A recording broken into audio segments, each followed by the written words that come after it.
Hello students and aspirants, स्वागत है आपका हमारे यूट्यूब चैनल डेली जीएस दोस्त पर। हमेशा की तरह हम आपके सामने हाजिर हो गए हैं एक बहुत ही इंपॉर्टेंट टॉपिक के साथ।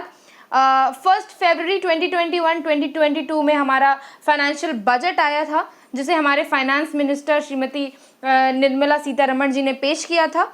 तो आज बजट एट अ ग्लांस आने वाले सारे ही कॉम्पिटिटिव एग्जाम्स में बजट के जो भी कंपाइल्ड क्वेश्चंस, मतलब जो भी क्वेश्चंस इंपॉर्टेंट है, जो हमें लगा कि ये क्वेश्चंस आने की बहुत ज़्यादा संभावना है और ये बहुत ही महत्वपूर्ण रोल एक प्ले करेंगे आपके पेपर्स में, तो हमने उनका एक कंपाइलेशन वीडियो बना दिया और आ गए हम आपके पास एक क्विक बजट रिवीजन के लिए। तो बिना वक्त और समय गंवाए चलते हैं अपने सवालों पर। जैसा कि आप सामने अपनी स्क्रीन पे देख रहे होंगे, budget 21-22 important question for all competitive exam including UPSI, UPPSC, SSC, railways, सारे ही कॉम्पिटिटिव एग्जाम, CDS, NDA, यहाँ तक कि UPSC की प्रिपरेशन करने वाले बच्चों के लिए भी बजट बहुत इंपॉर्टेंट है। इससे बहुत सारे क्वेश्चन फॉर्म होंगे। चलते हैं अपने सवालों पर।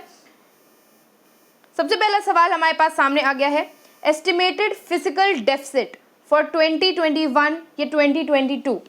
तो इसका हमारे पास 4 ऑप्शन है, 6.2%, 6.4%, 6.6% या 6.8%। अगर थोड़ा सा हमें हिंट देखें कि सवालों का जो नज़रिया होता है, अगर हम बजट के हिसाब से बात करें तो जो सवाल होते हैं इनमें फिगर्स का बहुत खेल होता है, क्योंकि दशमलव के बाद के फिगर्स बदल जाते हैं, दशमलव के पहले के फिगर्स बदल जाते हैं, और टोटल बजट जो है, इकोनॉमिकल बजट जो होता है वो टोटल होता ही सारा फिगर बेस्ड है। तो हम फिगर के क्वेश्चंस को बिल्कुल भी मिस नहीं कर सकते हैं।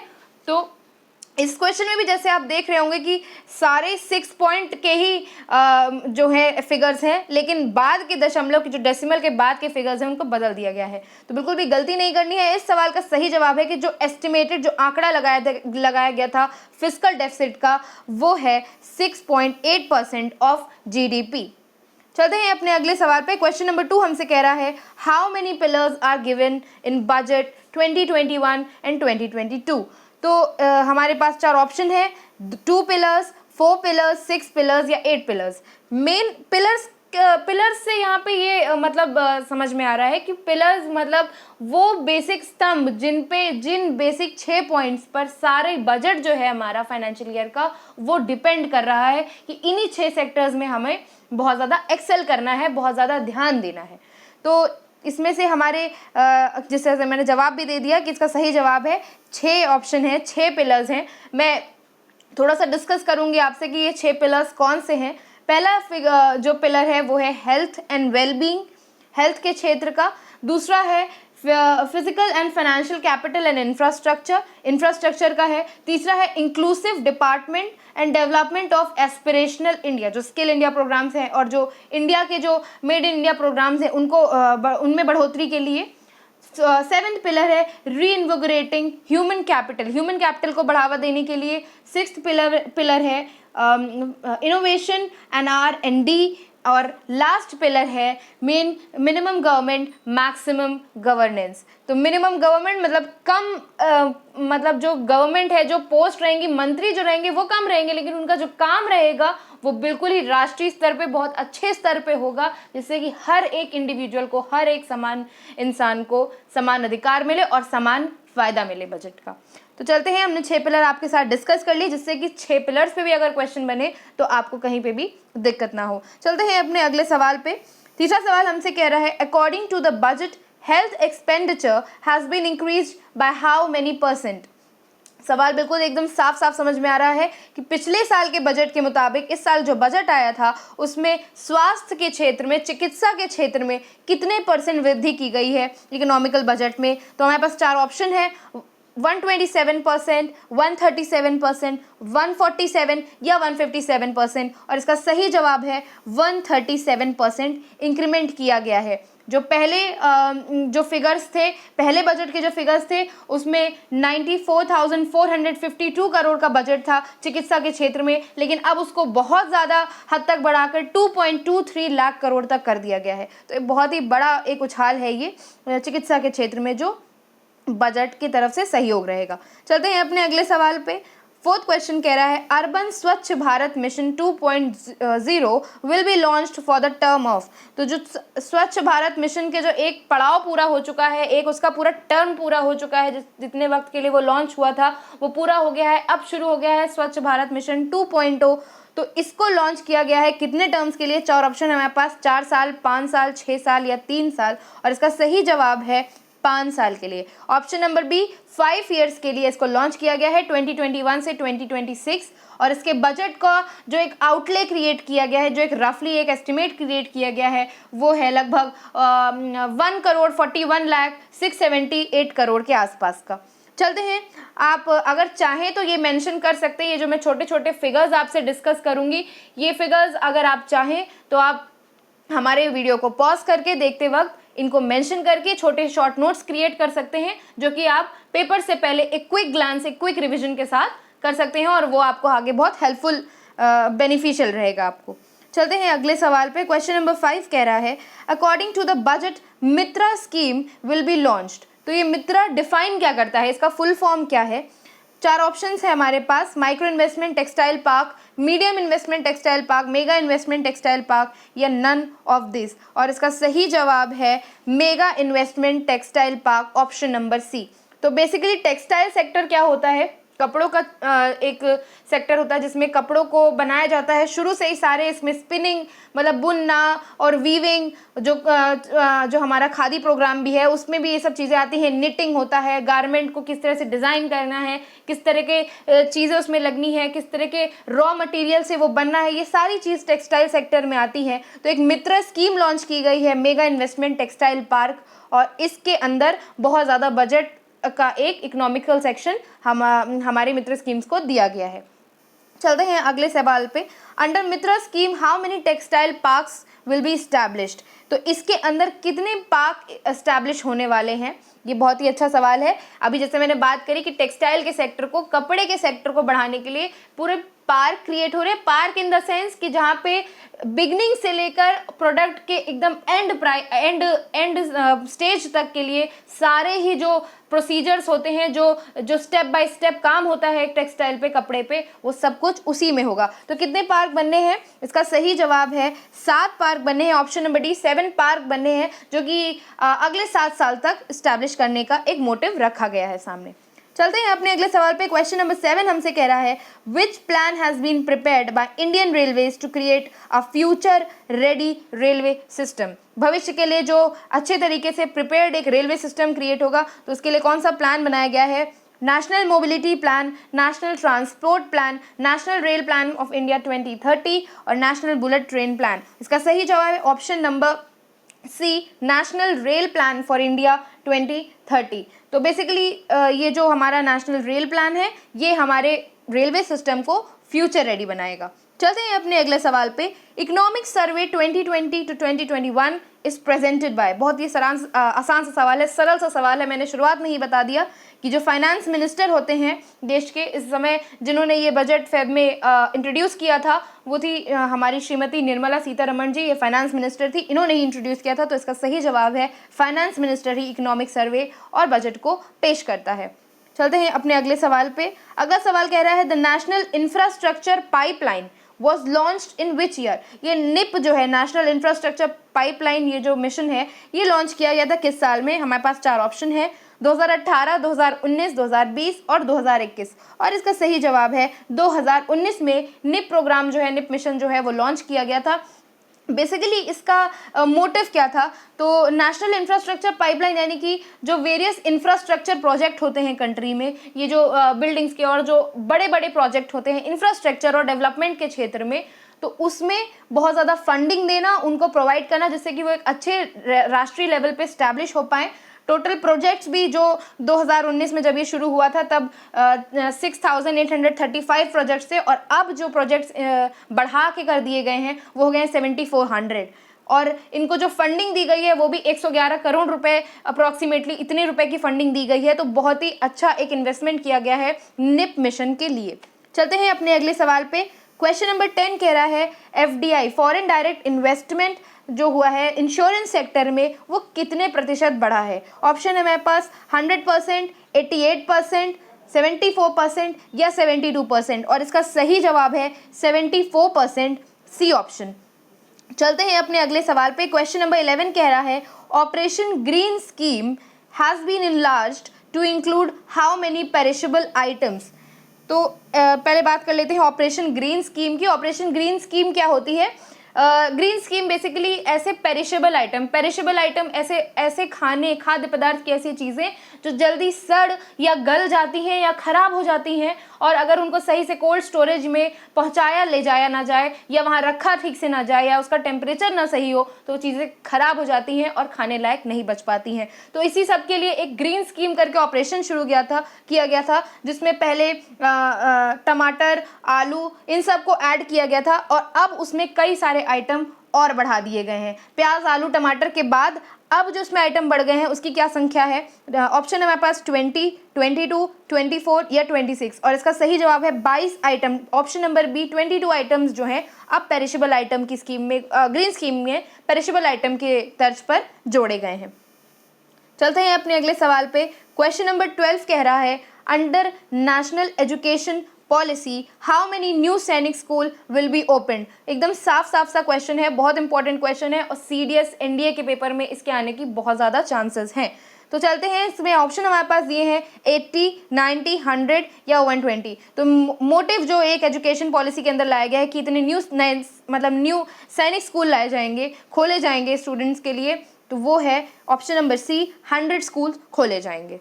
चलते हैं अपने अगले सवाल पे। बीच में आपको मैं थोड़ा इंटरप्ट करूंगी और हमेशा की तरह अपनी यही बात कहूंगी कि वीडियो को आप स्किप मत कीजिएगा। क्वेश्चन के साथ साथ भी बहुत सारी एड ऑन नॉलेज में देती हूँ, जो जितने फिगर्स मैं क्रिएट करती हूँ दिमाग में रहते हैं मेरे ये वीडियो और ये पीडीएफ बनाते समय, मैं कोशिश करती हूँ कि ज़्यादा से ज़्यादा चीज़ें डाल पाऊँ इस वीडियो के अंदर और आपको उतना ज़्यादा कन्वे कर पाऊँ, जिससे कहीं पे भी आपको एग्जाम में प्रॉब्लम ना हो। छोटी सी बस ये रिक्वेस्ट है कि कहीं पे भी वीडियो स्किप मत कीजिएगा, इसको पूरा देखते चलिए साथ में अंत तक। बिल्कुल भी मेरी स्पीड जो है वो कम नहीं होगी, जिससे कि आपको कम समय में मैं ज़्यादा से ज़्यादा नॉलेज देती जाऊं और आपको कहीं भी ना लगे कि वक्त बर्बाद हो गया।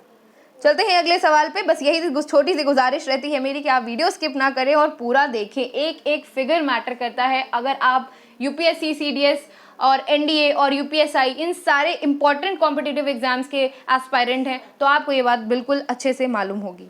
चलते हैं अपने अगले सवाल पे। क्वेश्चन नंबर 13 पे आ गए हैं हम। Government of India set up a target of setting up of Eklavya model residential school. तो बहुत ही बढ़िया सवाल है। पहले बात कर लेते हैं एकलव्य मॉडल रेसिडेंशियल स्कूल क्या है। तो बेसिकली ये मिनिस्ट्री ऑफ ट्राइबल अफेयर्स के अंदर आते हैं। तो इनका काम ये है कि हर ब्लॉक में मतलब देश के हर स्टेट में एक ब्लॉक होता है। ब्लॉक में कई सारे जो ब्लॉक होते हैं उसमें 50% अगर एसटी पॉपुलेशन है या कम से कम 20,000 तक ट्राइबल लोग हैं, आदिवासी लोग हैं, तो वहाँ पर एकलव्य मॉडल रेसिडेंशियल स्कूल खोले जाएंगे 2022 तक। और इनको ये जो ट्राइबल पीपल है इनको ये जो स्पेशल अटेंशन मिलता है ये मिलता है अंडर आर्टिकल 275 पार्ट ए। तो बेसिकली उनको अच्छी शिक्षा मिले। ट्राइबल ये जो आदिवासी लोग हैं या जो एसटी पॉपुलेशन है, जो स्पेशल हमारे दर्जे के लोग हैं कास्ट सिस्टम में जो आते हैं, तो उनको एक अच्छी अपॉर्चुनिटी मिले एजुकेशन के लिए, और साथ ही साथ सिर्फ वो रिजर्वेशन के हकदार ना हो, उनके लिए उतनी ही इक्वल अपॉर्चुनिटीज़ मिले जितनी कि हायर रिजर्वेशन क्लासेस के लिए मिलती हैं, जितनी कि हायर क्लासेस को मिलती हैं, उतनी ही ट्राइबल पीपल को भी गुड अपॉर्चुनिटीज़ मिले एजुकेशन की और आगे उनसे रिलेटेड प्रोफेशनलिज्म के लिए। तो कितने रेसिडेंशियल स्कूल खोले जाएंगे, क्या टारगेट सेट किया है 2022 तक के लिए? तो ऑप्शन है हमारे पास 700, 750, 800 या 850। इसका सही जवाब है 750 school, Eklavya model residential school खोले जाएंगे।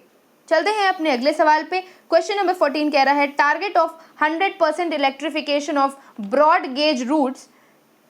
तो ब्रॉड गेज रूट्स की बात करें तो broad gauge routes, narrow gauge routes, अगर आप रेलवेज की तैयारी कर रहे हैं, अगर उसके एस्पायरेंट है तो आप जानते होंगे कि जो ये टेक्नीशियन की पोस्ट निकलती हैं उसमें ये जो दो पटरियों के बीच की जगह होती है, इनके डिफरेंस, इसमें कितनी कम दूरी है कितनी ज़्यादा दूरी है, इसी से ब्रॉड गेज और नैरो गेज रूट्स बनते हैं।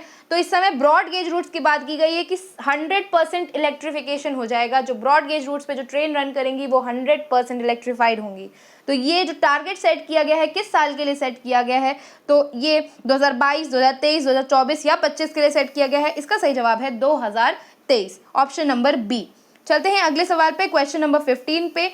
How much provision has been made for कोविड-19 वैक्सीन बजट एस्टिमेट 2021 या 2022? तो कितना बजट हमारे वैक्सीनेशन के लिए बनाया गया है, कोविड-19 की जो वैक्सीन है उनके लिए क्या बजट का एक पोर्शन निकाला गया है? तो ऑप्शन है हमारे पास 25,000 करोड़, 35,000 करोड़, 45,000 करोड़ या 55,000 करोड़। इसका सही जवाब है ऑप्शन नंबर बी, 35,000 करोड़। चलते हैं अपने अगले सवाल पे, क्वेश्चन नंबर 16 हमसे कह रहा है how many times Nirmala Sitharaman ji presented the budget in parliament? तो निर्मला सीतारमण जी जो है इन्होंने 3 बार बजट प्रस्तुत किया है पार्लियामेंट में। इसका सही जवाब है option number C, three times उन्होंने किया है। एक बार उन्होंने 1970 से 71 में किया था, उसके बाद उन्होंने 2018 और 19 में किया था, और उसके बाद 2021 2022 का इकोनॉमिक सर्वे और बजट उन्होंने प्रस्तुत किया था। और इसमें छोटा सा एक एड ऑन मैं स्टैटिक्स का ये भी बताना चाहती हूँ कि जिस आपने देखा होगा जो फोटो वायरल हुई थी जिसमें निर्मला सीतारमण जी जो है फाइनेंस मिनिस्टर हमारी, वो हमारे पूरे बजट को जब वो पार्लियामेंट में पेश करने जा रही थी उससे पहले जो उनकी फोटो वायरल हुई थी, जो फोटो हमारे सामने आई थी उसमें उन्होंने वो बजट अपने हाथ में ले रखा था। तो जिस लाल रंग के कपड़े में बजट ढका होता है उस ट्रेडिशनल रेड क्लॉथ को कहा जाता है बाही खाता। ये बहुत ही माइन्यूट सा सवाल है, लेकिन इस सवाल पे बहुत अच्छा सा क्वेश्चन फॉर्म हो सकता है, इसलिए इतनी भी माइन्यूटनेस भी ज़रूरी है, इतना भी डिटेल स्टडी और डेप्थ इन नॉलेज भी ज़रूरी है। इसलिए हमने आपको बता दिया कि बाही खाता कहते हैं उस ट्रेडिशनल रेड क्लॉथ को। चलते हैं और एक और सवाल कि जो हमारी निर्मला सीतारमण जी हैं ये पूरे इंडिया की जो है सेकंड ऐसी वुमेन बनी है इंडियन हिस्ट्री में जिन्होंने बजट पेश किया है पार्लियामेंट में आफ्टर इंदिरा गांधी जी। पहली जो थी वो इंदिरा गांधी जी थी। तो 3 टाइम्स जो है Nirmala Sitharaman ji presented the budget in parliament. चलते हैं अपने अगले सवाल पे, क्वेश्चन नंबर 17 हमसे कह रहा है budget 2021-22 proposals to rest on 6 pillars. फिर से देखिए 6 पिलर्स पे सवाल आ खड़ा हुआ है और सवाल अब हमसे ये पूछ रहा है कि इनमें से इन 4 ऑप्शन में से कौन सा ऐसा सेक्टर है जो उसका हिस्सा नहीं है। इसीलिए 6 के 6 पिलर्स की नॉलेज होना कि उन 6 पिलर्स में किस सेक्टर की बात हो रही है और किस सेक्टर को फंडिंग प्रोवाइड की जाएगी बजट के तहत, वो सब जानना बहुत ज़रूरी है। तो ऑप्शन आपके पास है health and wellbeing, minimum government, maximum government, innovation and R&D या एग्रीकल्चरल डिपार्टमेंट। और क्योंकि मैंने आपको बता रखा है इसलिए इसका सही जवाब जो है option number D, agricultural department. चलते हैं अपने अगले सवाल पे, क्वेश्चन नंबर 18 कह रहा है इन union budget 2021 how much amount is allocated for railways. Railways के सेक्टर के लिए कितना अमाउंट एलोकेट किया गया है? 4 ऑप्शन हमारे पास और इसका सही जवाब है सी ऑप्शन 1,10,055 करोड़ रुपीज़। 1,10,055, इतना बड़ा फिगर कि एक बार वो जबान भी लड़खड़ा जाए, इतना बड़ा फिगर दिया गया है रेलवेज के सेक्टर को, रेलवेज के फील्ड को यूनियन बजट के अंदर। चलते हैं अगले सवाल पे, क्वेश्चन नंबर 19 कह रहा है Ujjwala scheme has been extended to how many more districts. तो उज्ज्वला स्कीम जो थी उसको कितने और डिस्ट्रिक्ट तक उसमें कितने डिस्ट्रिक्ट और ऐड कर लिए हैं, जो मोटिव के अंदर जो उनका टारगेट है कि हमको इस इतने साल तक पहुंचाना है, तो कितने और डिस्ट्रिक्ट ऐड कर लिए गए हैं? इसके ऑप्शंस हैं 150, 110, 120 या 100। और इसका सही जवाब जो है वो है 100 मोर डिस्ट्रिक्ट ऐड कर लिए गए हैं, जो कि जिसका फंडिंग भी इंक्रीज हो गया है, लगभग 8 करोड़ से 9 करोड़ कर दिया गया है। और अगले 3 साल के अंदर ये 100 जो डिस्ट्रिक्ट हैं ये भी उज्ज्वला स्कीम के अंदर इसके भागी होंगे और इनको भी इसके सारे बेनिफिट्स मिलेंगे। चलते हैं अपने अगले सवाल पर। ये करेक्ट आंसर, इसमें थोड़ा सा मिस्टेक हो गया है, इसका करेक्ट आंसर है ऑप्शन नंबर डी, 100 डिस्ट्रिक्ट्स। चलते हैं अगले सवाल पर, क्वेश्चन नंबर 20 कह रहा है विच companies IPO will be launched in 2021 and 22 as a part of governance disinvestment strategy। इसके ऑप्शंस हमारे पास IDBI, LIC, एयर इंडिया या SBI, और इसका सही जवाब है हमारा LIC डिपार्टमेंट। चलते हैं अपने अगले सवाल पे, what will be the shape of gross domestic product GDP growth recovery. बहुत इंपॉर्टेंट क्वेश्चन है। अगर आप प्रिपरेशन कर रहे हैं और आप इससे पहले भी अलग अलग पेपर्स में सिटिंग दे चुके हैं तो आपको पता होगा कि ये जो ग्राफ शेप के जो क्वेश्चंस आते हैं कि ग्राफ जीडीपी ग्रोथ ग्राफ क्या है या जीडीपी डिक्रीमेंट जो ग्राफ है वो क्या, उसका क्या शेप है। तो ये शेप वाले ग्राफ शेप क्वेश्चंस बहुत आते हैं। इसी तरह ये भी सवाल है कि जो 2021-2022 का जो बजट था इसमें जीडीपी ग्रोथ रिकवरी ग्राफ का क्या शेप था, S shape, U shape, V shape या आई शेप। इसका सही जवाब है V shape, option number C. बिल्कुल भूलना नहीं है क्योंकि ये क्वेश्चन बहुत इंपॉर्टेंट है। एज इट इज उठ के ये पेपर में आ जाता है, कई बार ही आ चुका है सवाल। इस तरह के सवाल बहुत बनते हैं। चलते हैं अगले सवाल पे। Question number 22, union budget 2021-2022 is presented first time digitally, Rajya Sabha, video conferencing या जॉइंट सेशन ऑफ पार्लियामेंट। मैंने बहुत आसानी से, बहुत सरल तरीके से इसके जो ऑप्शंस है वो फॉर्म किए थे क्योंकि मैं चाहती थी कि ये स्टेटमेंट एज इट इज़ आपके दिमाग में फ्रेम हो जाए कि यूनियन बजट जो था वो पहली बार, भारत की जो इंडियन हिस्ट्री है उसमें पहली बार जो है भारत के इतिहास में ये फर्स्ट टाइम डिजिटली लॉन्च हुआ है। ठीक है, तो ये अपने आप में एक बहुत बड़ा एक आ गया, एक वजह से कह सकते हैं कि कोविड-19 की वजह से ये एक मेकओवर आ गया इंडियन हिस्ट्री में और यूनियन बजट भी डिजिटली पेश हो गया। तो चलते हैं अपने अगले सवाल पे। अगला सवाल हमारा कह रहा है Which is the highest allocation ministry in budget 2021 और 2022? इसका सही जवाब क्या है? चार ऑप्शन है हमारे पास, ministry of education, ministry of health and family welfare, ministry of railways और मिनिस्ट्री ऑफ डिफेंस। तो इसका सही जवाब है option number d, ministry of defence. चलते हैं अपने अगले सवाल पे। क्वेश्चन नंबर 24 कह रहा है affordable housing projects to get a tax holiday for. तो जो हाउसिंग प्रोजेक्ट्स के जो सेक्टर है, टैक्स हॉलीडे पे पहले डिस्कस कर लेते हैं कि बेसिकली टैक्स हॉलीडे क्या होता है।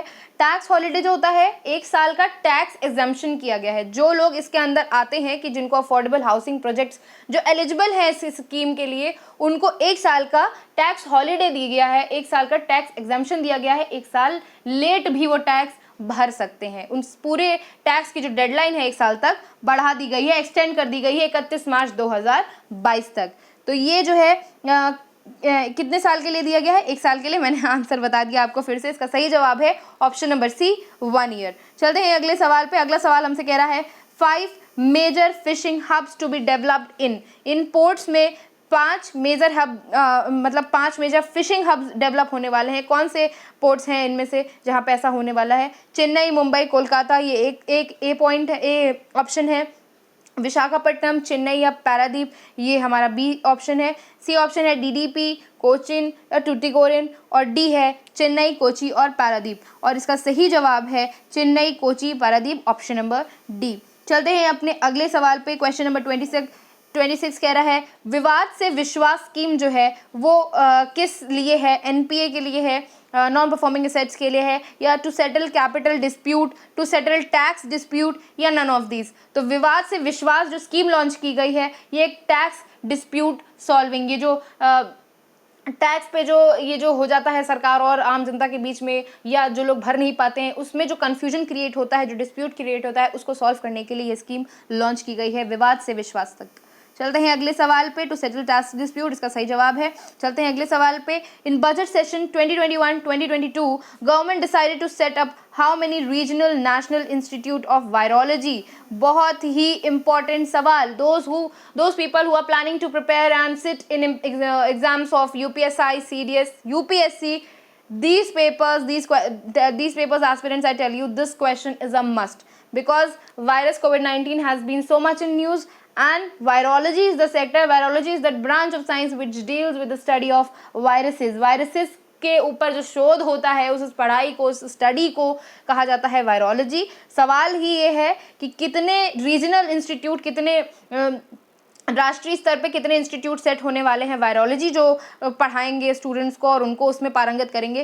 तो 6 बनने वाले हैं, 5 बनने वाले हैं, 4 या 3, कितने बनने वाले हैं? और इसका सही जवाब है 4 इंस्टीट्यूट सेट होने वाले हैं। चलते हैं अपने अगले सवाल पर। In budget 2021 a multipurpose seaweed park will be established in which state. Seaweed Hindi में कहें तो समुद्री सीवार मतलब जो जो पेड़ होते हैं उनको मतलब बहुत ही अच्छे होते हैं, वो जो पानी का जो एक कोशेंट होता है, केमिकल कोशेंट होता है, उसको बैलेंस रखते हैं, मेंटेन रखते हैं। तो सीवीड के लिए क्या बजट आया है कि उसका एक पार्क बनेगा, एक अलग से उनको प्रिजर्व करने के लिए, कंजर्व करने के लिए एक अलग से सीवीड पार्क बनेगा। तो कहाँ स्टैब्लिश किया जाएगा? केरला, आंध्र प्रदेश, उड़ीसा, तमिलनाडु में। इसका सही जवाब है तमिलनाडु में सेट किया जाएगा मल्टीपर्पज सीवीड पार्क। चलते हैं अपने अगले सवाल पे। क्वेश्चन नंबर 29 तक आ गए हैं हम लोग। व्हाट इज या are aim of mega investment textile park? अभी इससे पहले भी हमने मित्रा स्कीम का एक क्वेश्चन सॉल्व किया था जिसमें हमने बात की थी टेक्सटाइल सेक्टर की, और वहाँ पे A to Z जितने भी प्रोसीजर होते हैं स्टेप बाय स्टेप वो कैसे उन पार्क में किए जाएंगे, ये सारा हमने डिस्कशन कर लिया है। इस समय हमसे क्वेश्चन ये पूछा जा रहा है कि एम क्या है mega investment textile park scheme का। Option number a, to make globally competitive textile industry, ऐसी टेक्सटाइल इंडस्ट्री इंडिया की क्रिएट करना जो भारत के अलावा जो और देश हैं, बाहर के जो देश हैं, उनकी टेक्सटाइल इंडस्ट्री को टक्कर दे सके। ऑप्शन नंबर बी है textile industry attract large investment, textile sector जो है ये बहुत ज़्यादा इन्वेस्टमेंट को अट्रैक्ट करता है, बहुत ज़्यादा लोग इन्वेस्ट करते हैं इस सेक्टर में जो फॉरेन लोग होते हैं। To boost employment generation and export, बिल्कुल को सही बात है कि अगर टेक्सटाइल पार्क सेट होंगे तो एम्प्लॉयमेंट जनरेशन होगा, एक्सपोर्ट बढ़ेगा, लोग इन्वेस्ट करेंगे लार्ज अमाउंट में। Option D all of the above. आपको ऑप्शन जिस तरह से मैंने समझाए उस तरह से ही ऑप्शन जो आंसर है क्वेश्चन का वो बिल्कुल साफ हो गया है कि इसका सही जवाब है option number D all of the above. यही मित्रा स्कीम का मेन मोटिव है और एम है। चलते हैं क्वेश्चन नंबर 30 पर। क्वेश्चन नंबर 30 हमसे कह रहा है western dedicated freight corridor and eastern dedicated freight corridor जो है टू बी कमीशन बाय। तो ये कॉरिडोर जो है ये रेलवे मिनिस्ट्री के अंदर आते हैं, और corridor basically dedicated freight corridor का मतलब होता है कि हम फ्रेट मतलब होता है जैसे मालगाड़ी होती है जो सामान और गुड्स को एक जगह से दूसरी जगह ले जाती है काफ़ी दूर दूर। तो इस तरह के कॉरिडोर सेट किए जा रहे हैं रेलवे मिनिस्ट्री के अंदर जो इन्हीं कॉरिडोर्स जो फ्राइट ट्रेन्स को ही लेके जाएंगे, जो फ्रेट ट्रेन्स होती हैं, जो मालगाड़ियाँ होती हैं, वो गुड्स को लेके जाएं और वहाँ पे और किसी गाड़ियों का आवागमन ना हो। तो ये जो वेस्टर्न साइड में बनाए जा रहे हैं इंडिया के डेडिकेटेड फ्रेट कॉरिडोर्स और ईस्टर्न साइड बनाए जा रहे हैं, ये कब तक कमीशन किए जाएंगे, कब तक चालू किए जाएंगे? तो जनवरी 2022 जो कि बीत चुका है, जनवरी 2022, मार्च 2022, जून 2022 और जुलाई 2022 में शायद एक साल आगे ही चल रही हूँ। तो इसका सही जवाब है जून 2022, ऑप्शन नंबर सी। तब तक ये सारे हमारे जो फ्राइट कॉरिडोर्स हैं, मालगाड़ी के लिए जो स्पेशल कॉरिडोर्स बनाए जा रहे हैं रेलवे मिनिस्ट्री के द्वारा, ये जो हैं कमीशन कर दिए जाएंगे, चला दिए जाएंगे। चलते हैं अगले सवाल पर। क्वेश्चन नंबर 31 कह रहा है a comprehensive national hydrogen energy mission 2021-2022 will be launched for generating hydrogen from. Hydrogen को कहाँ से लॉन्च करने का एक मिशन बन रहा है? ऑप्शन ए है renewable sources, non renewable sources, both and B and none of these. और इसका सही जवाब है option number A, renewable sources से हाइड्रोजन को, नेशनल हाइड्रोजन एनर्जी को बनाने का मिशन सेट हो रहा है। चलते अगले सवाल पे। Recycling of ports to be doubled. जो पोर्ट्स ऑलरेडी इन वर्क हैं, जो बहुत ज़्यादा इम्पैक्ट करते हैं हमारे एक्सपोर्ट और इम्पोर्ट के जो प्रोसीजर्स होते हैं, पोर्ट्स हमारा बहुत बड़ा एक रोल प्ले करते हैं एक्सपोर्ट और इंपोर्ट के लिए। तो उनको रिसाइकिल करना, उनको और अपडेटेड वर्जन का बनाना कि वो और अच्छी क्वांटिटी में और अच्छे तरीके से हमारे जो एक्सपोर्ट इंपोर्ट के प्रोसीजर होते हैं उसको स्मूथली परफॉर्म कर पाएँ, इसलिए उनकी रिसाइकलिंग की जाएगी और इस रिसाइकलिंग के काम को डबल कर दिया जाएगा, मतलब और अच्छे से उनको अपडेट किया जाएगा। तो किस साल तक ये मिशन सेट किया गया है? 2022, 2024, 2026 या 28? तो इसका सही जवाब है 2024 तक सारे पोर्ट्स को रिसाइकिल कर दिया जाएगा और उनकी जो स्पीड हो रही है रिसाइकलिंग की ना, उसको डबल कर दी जाएगी। चलते हैं अगले सवाल पे। क्वेश्चन नंबर 33 कह रहा है finance minister Nirmala Sitharaman announce to protect from double taxation in union budget. Union budget में double taxation, very important question. अगर आप ध्यान दें तो मैंने थंबनेल पे भी ये क्वेश्चन डाला था क्योंकि इसका एक मोटिव था कि एकदम डायरेक्ट क्लिक है इस क्वेश्चन में कि डबल टैक्सेशन की दोबारा दो बार आपसे टैक्स कर जो है आपसे चार्ज किया जा रहा है।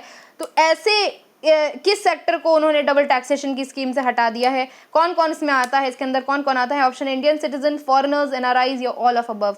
और इसका सही जवाब है ऑप्शन नंबर 3, एनआरआईज को डबल टैक्सेशन की स्कीम से हटा दिया गया है, उनको ये छूट मिली है। चलते हैं अगले सवाल पे। क्वेश्चन नंबर 34 कह रहा है how much amount is allocated for जल जीवन मिशन ओवर 5 years?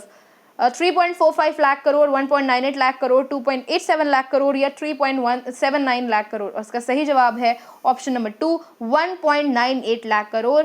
जल जीवन मिशन के लिए अगले 5 साल के लिए एलोकेटेड किया गया है। चलते हैं अगले सवाल पे। What is the age limit for senior citizen who are abolished from the need to file income tax return. तो इनकम टैक्स जो हम लोग भरते हैं उसका एक रिटर्न भी होता है, एक ये भी प्रोसीजर होता है कि इनकम टैक्स रिटर्न भरे जाते हैं, वो फाइल किए जाते हैं।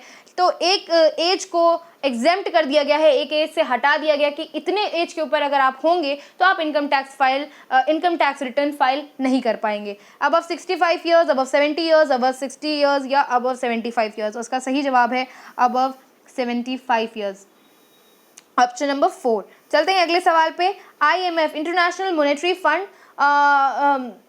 इसकी बात करें तो ये जुलाई 1944 में स्टैब्लिश हुआ था और इसका जो हेडक्वार्टर है वो है वॉशिंगटन DC, यूनाइटेड स्टेट्स में। क्वेश्चन ये पूछ रहा है कि इन्होंने इंडिया की जो ग्रोथ रेट है उसको क्या परसेंट दिया है कि इतनी एक एस्टिमेटेड ग्रोथ रेट इंडिया 2021 में करेगा। ऑप्शन है 10%, 10.5%, 11% या 11.5%। और इसका सही जवाब है ऑप्शन नंबर डी, 11.5%। चलते हैं अपने अगले सवाल पे। क्वेश्चन नंबर 37 कह रहा है India's rank in the ease of doing business index for 2020। तो ईज ऑफ डूइंग बिजनेस एक तरह का इंडेक्स होता है जिसमें पता चलता है कि कितने अच्छे से हम अपना ये जो बिजनेस वाला सेक्टर है वो कितना अच्छा वर्क कर रहा है इंडिया के अंदर और बाकी सारे देशों के अंदर। तो 2015 में जब ईज ऑफ डूइंग बिजनेस हुआ था 190 कंट्रियों की एक लिस्ट निकली थी, उसमें 142वां स्थान था। बहुत डाउन स्थान था बिजनेस के सेक्टर में अगर देखा जाए इंडिया का। लेकिन इस साल वो बहुत बढ़ गया है और इस साल की जो पोजीशन है, ऑप्शन है आपके पास 60, 62, 63 या 68, क्या रैंक आई है? तो इसका सही जवाब है option number C, 63rd position पे इंडिया खड़ा होता है ease of doing business index में। चलते हैं अगले सवाल पर। क्वेश्चन नंबर 38 कह रहा है amount propose for capital infusion for solar energy corporation of India. और इसका सही जवाब है 1000 करोड़ रुपए दिए गए हैं capital infusion for solar energy corporation, सूर्य ऊर्जा के लिए। चलते हैं अपने अगले सवाल पे। अगला सवाल कह रहा है finance minister has announced which energy mission to be launched in 2021 और 2022। विच एनर्जी, कौन सी एनर्जी वाला मिशन लॉन्च किया है? फाइनेंस मिनिस्टर ने अनाउंस किया है कि वो लॉन्च हो जाएगा 2021 से 2022 के बीच में। Nitrogen energy mission, hydrogen energy mission, oxygen energy mission या मीथेन एनर्जी मिशन। इसका सही जवाब है ऑप्शन नंबर ए, नाइट्रोजन एनर्जी मिशन। चलते हैं अपने वीडियो के आखिरी सवाल पे और सवाल हमसे कह रहा है government proposed deep ocean mission with outlay of. तो पहले डीप ओशन मिशन की बात कर लेते हैं। जो डीप ओशियन मिशन है ये बेसिकली सर्च करेगा, मतलब जो गहराई में, समुद्र की गहराई में, डीप सी में जो फ्लोरा एंड फौना होता है, वहाँ का जो हैबिटेशन होता है, जो पेड़ पौधे होते हैं, जो वीड्स होते हैं, जैसे भी हम सीवीड की बात कर रहे थे, समुद्री सीवार, तो वो सब भी फ्लोरा और फौना के अंदर आता है। तो बेसिकली ये मिशन के तहत जो डीप सी फ्लोरा फोना होगा उसकी एक सर्च की जाएगी और वहाँ के जो माइक्रोब्स हैं, बैक्टीरियाज हैं, उनकी सर्च की जाएगी और उनकी पढ़ाई की जाएगी कि उनको कितने इफेक्टिवली या कितने अच्छे ढंग से किसी अच्छे सेक्टर में यूज़ किया जा सकता है, जैसे कि हेल्थ के सेक्टर में या वेलनेस के सेक्टर में, चिकित्सा के क्षेत्र में उन माइक्रोब्स और उन सीवीड और फ्लोरा और फौना को कैसे यूज़ किया जा सकता है, ये सारी पढ़ाई की जाएगी। एक तरह से शोध और अध्ययन किया जाएगा इस मिशन के अंदर जिसका नाम है डीप ओशन मिशन। तो यही थोड़ा सा मिसप्रिंटिंग हो गई यहाँ पे, ON में हो गया है, ओशियन मिशन है ये। तो सवाल ये पूछ रहा है कि कितने का बजट, कितना इकोनॉमिकल हेल्प मिली है बजट 2021 में इस मिशन को। तो ऑप्शन है 2000 crore over for 2 years, 4000 crore for 5 years, 2000 crore for 5 years या 4000 करोड़ ओवर 2 ईयर्स। तो इस बिल्कुल सवाल के जो ऑप्शंस हैं ना उसके साथ खेल के रख दिया है कि बिल्कुल आप एक भी पॉइंट, एक भी फिगर मिस करें और आपका सवाल गलत हो जाए। लेकिन जो हमारे स्टूडेंट्स हैं जो इस वीडियो को देख रहे हैं वो बिल्कुल भी नहीं भूलेंगे, क्योंकि अब इस समय उन्हें डीप ओशन मिशन की भी पूरी नॉलेज है। और अभी मैं इसका सही जवाब भी बताऊंगी, option number B, 4000 crore over 5 years. और इसके साथ ये पूरा जो सेक्टर है डीप ओशन मिशन का वो स्टूडेंट्स का प्रिपेयर हो गया है। तो इसी के साथ करते हैं वीडियो का अंत। हम होप करते हैं कि आप हमारे साथ यहाँ तक आए होंगे वीडियो में, आपने पूरा वीडियो देखा होगा, कहीं पे भी स्किप नहीं किया होगा। जो एड ऑन नॉलेज और फिगर्स मैंने शेयर किए वो आपने एक शॉर्ट नोट के फॉर्म में लास्ट मिनट रिवीजन के लिए रख लिए होंगे और उसको आप आगे के लिए बेनिफिशियल सोच रहे होंगे, समझ रहे होंगे कि कितनी डेप्थ है, कितनी इंटेंसिटी है बजट 2021-2022 की आने वाले पेपर्स में उनके अपीयरेंस के लिए। तो बस इसी के साथ चलते हैं, विदा लेते हैं आपसे, मिलते हैं आपसे अगले वीडियो में। हमारे चैनल को सब्सक्राइब करना बिल्कुल मत भूलिएगा और बेल आइकन ज़रूर प्रेस कीजिएगा, जिससे कि हम हमेशा अमेजिंग वीडियोस जो लेके आते हैं न्यू कंटेंट पे, तो वो कभी आप मिस ना करो। तुरंत से तुरंत जैसे आपको नोटिफिकेशन मिले आप तुरंत उन वीडियोस को चेक करो। इसी तरह का वीडियो एक हमने टोक्यो ओलंपिक्स में भी बनाया है 2020 पर, तो आपने अगर वो वीडियो ना देखा हो उसका लिंक मैं डिस्क्रिप्शन बॉक्स में शेयर करूंगी, उस वीडियो को भी आप ज़रूर देखें। और इस तरह के वीडियोस के लिए हमारे साथ बने रहें, चैनल को सब्सक्राइब करें, डेली जीएस डोज। चलते हैं, मिलते हैं आपसे अगले वीडियो में। जय हिंद, जय भारत।